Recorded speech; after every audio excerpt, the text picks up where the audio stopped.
This is just a sample of the audiobook. To get the complete audiobook, access the link posted in the first comment. My father was a friend of Robert F. Kennedy and an ambassadorial appointee of John F. Kennedy. He, and consequently the rest of our large Irish-American family, admired the Kennedys uncritically, a sentiment that was reinforced by the nature of their deaths.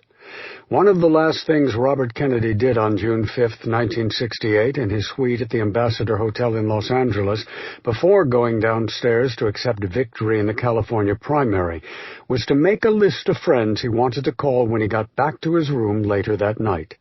Among them was my father.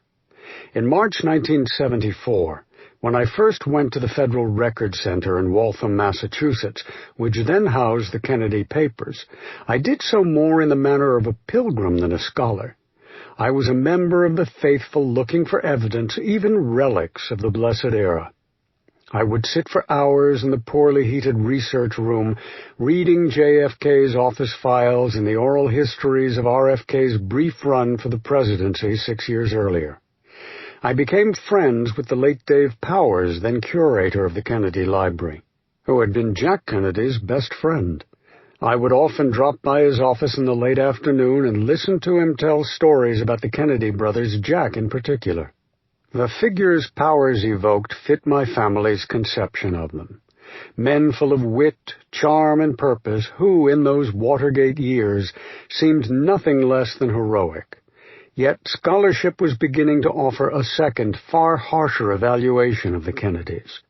President Kennedy, some scholars charged, was responsible for bringing America into the nightmare of Vietnam.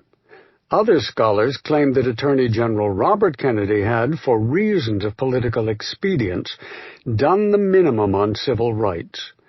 I decided that I would take a look for myself at an area of the Kennedy record that had not yet been analyzed, the Kennedy administration's policy in Africa, where I had spent part of my youth.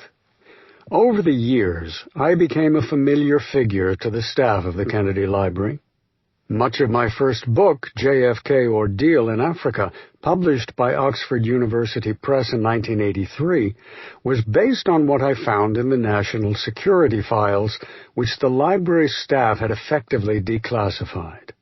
Between 1974 and 1980, I also did 223 oral history interviews. These encounters opened doors that led to unexpected places. I remember a winter day in 1976 in Princeton, New Jersey. At the conclusion of an interview with the late George Ball, Undersecretary of State during the Kennedy years, he invited me to have a look at his transcribed telephone conversations, about 10,000 in number. For 3 weeks I read through those telephone conversations in Ball's home, often leaving at daybreak and then returning a few hours later. I was stunned by what they revealed. The picture they painted of the Kennedys was very different from the treasured anecdotes, those memorable and canonized speeches, or the top-secret memos covering, quote, policy options, unquote. What emerged first were traits common to powerful men: expediency, calculation, and manipulation.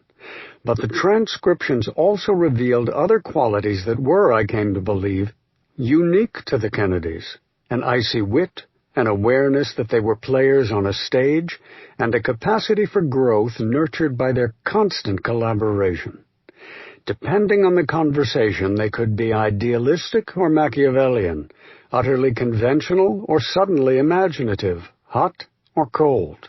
The Kennedy brothers seemed neither as grand and omniscient as the, quote, court histories, unquote, that sprang up after the president's assassination portrayed them, nor as cunning and shameless as later books, such as Seymour Hersh's The Dark Side of Camelot, argued.